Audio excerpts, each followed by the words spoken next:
Olá pessoal, tudo bem com vocês? Aqui é o Pastor Paulo On e sejam muito bem-vindos a mais um CPD, um capítulo por dia, a sua dose diária de leitura e reflexão na Palavra do Senhor.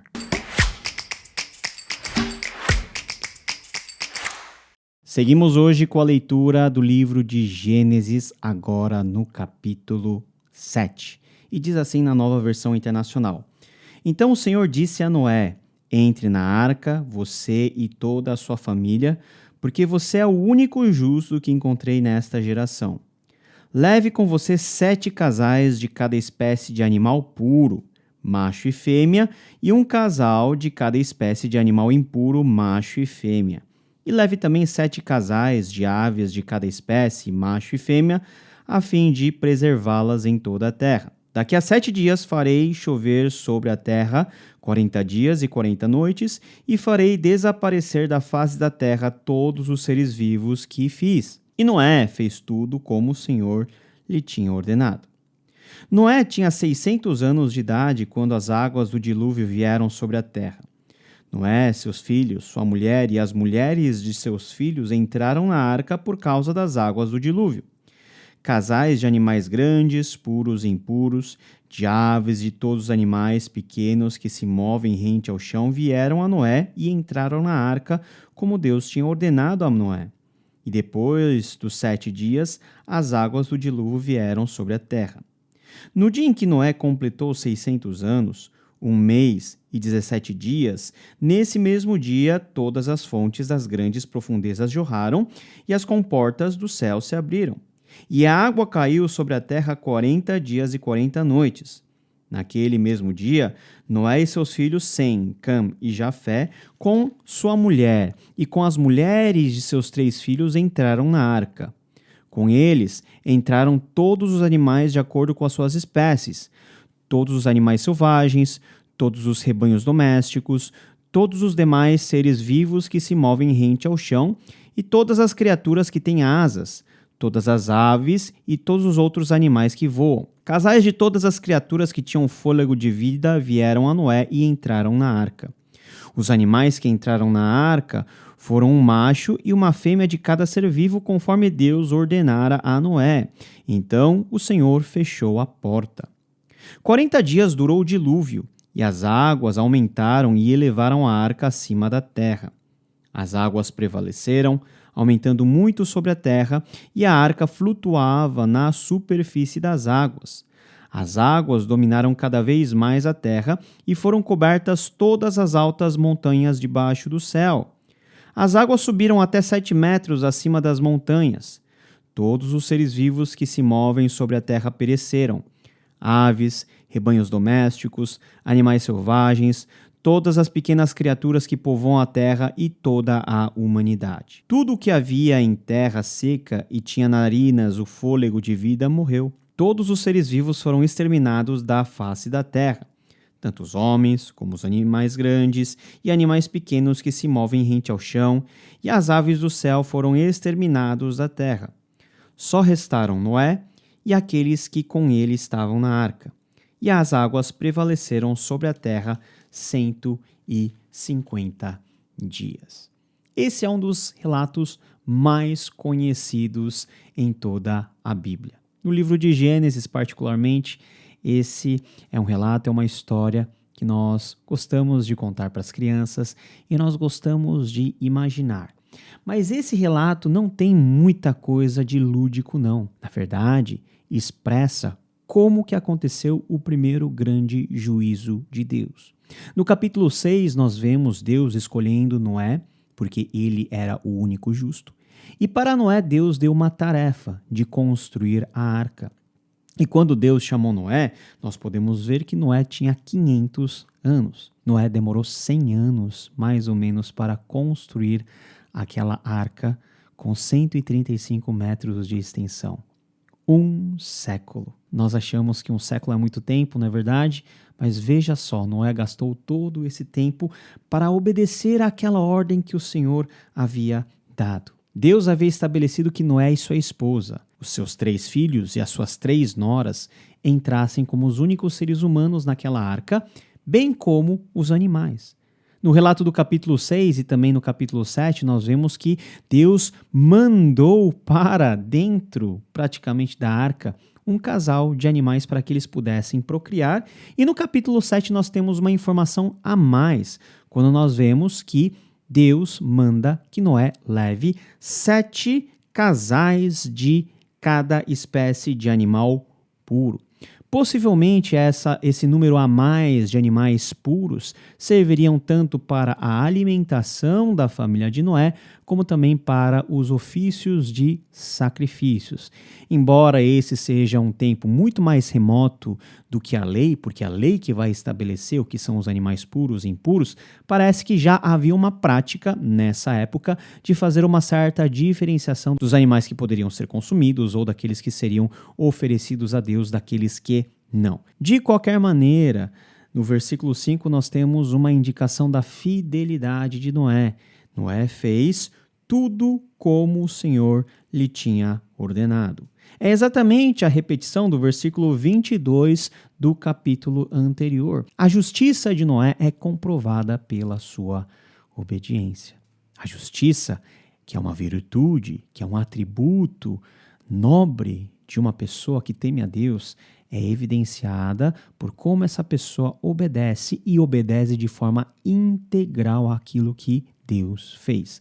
Que é um quadro totalmente diferente de todo o restante da humanidade e de tabela de todos os animais que, por causa dessa humanidade extremamente corrompida, seriam também receptáculos do juízo divino. Quando Noé completou 600 anos de idade, Deus manda que todos os animais se cheguem à arca e a família de Noé finalmente entra na arca para serem guardados por Deus. No dia em que Noé completou 600 anos, 1 mês e 17 dias. A contagem aqui é minuciosa para nos dar a ideia de que o que está acontecendo aqui é um evento histórico. Muito se tem dito que aquilo que aconteceu com Noé é apenas mitologia. E as pessoas fazem menção a vários outros mitos da região, como a epopeia de Gilgamesh, por exemplo, que fala também de um dilúvio nessas proporções. Entretanto, a palavra de Deus nos mostra como um fato real, esse que foi o primeiro grande juízo de Deus sobre a face da terra. Deus tem hora marcada e ocasião certa para julgar as pessoas de acordo com aquilo que eles fizeram contra Deus. E Deus fez isso. As grandes águas romperam dos céus, invadiram a terra e, num intervalo de pouco tempo, começou uma chuva que durou 40 dias e 40 noites. Um pouquinho antes da chuva cair e do dilúvio realmente começar, todo mundo estava a salvo dentro da arca e o texto diz que o Senhor fechou a porta. Mesmo diante das mais duras circunstâncias, Deus, ele guarda o seu povo e guarda os seus eleitos.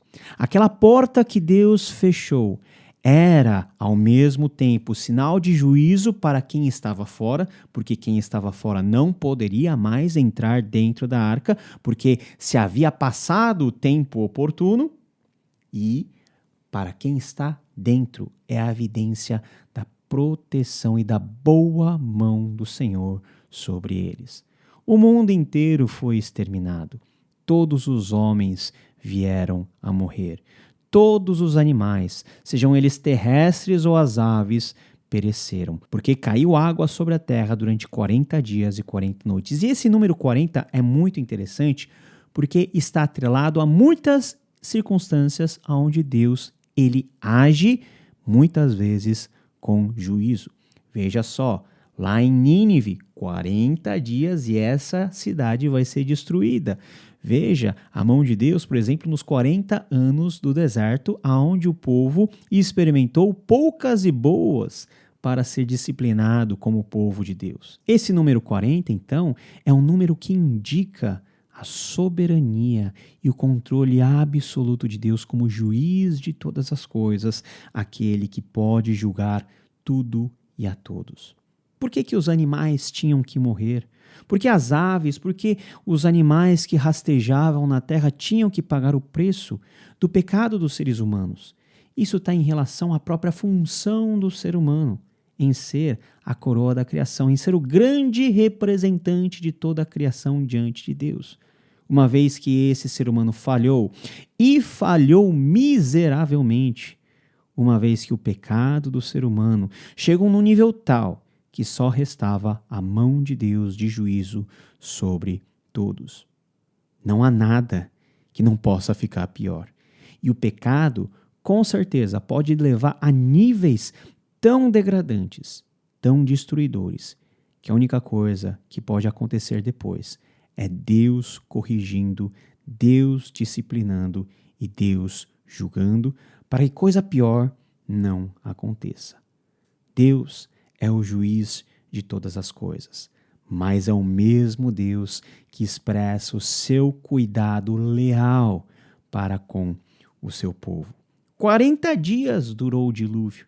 Diz o texto que as águas cobriram 7 metros acima dos montes. É a dimensão do juízo de Deus, que aqui no começo de Gênesis já aparece com força total, mostrando que esse Deus, ele zela por sua justiça, zela por sua santidade.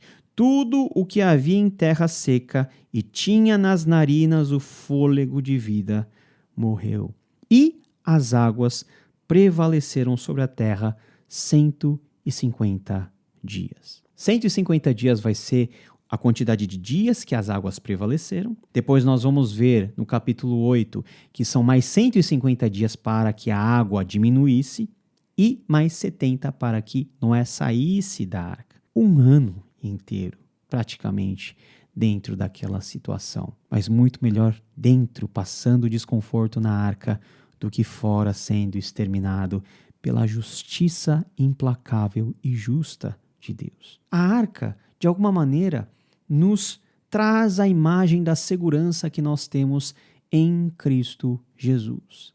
Nele, toda a nossa pena do pecado, todo o nosso castigo, toda a ira de Deus foi satisfeita.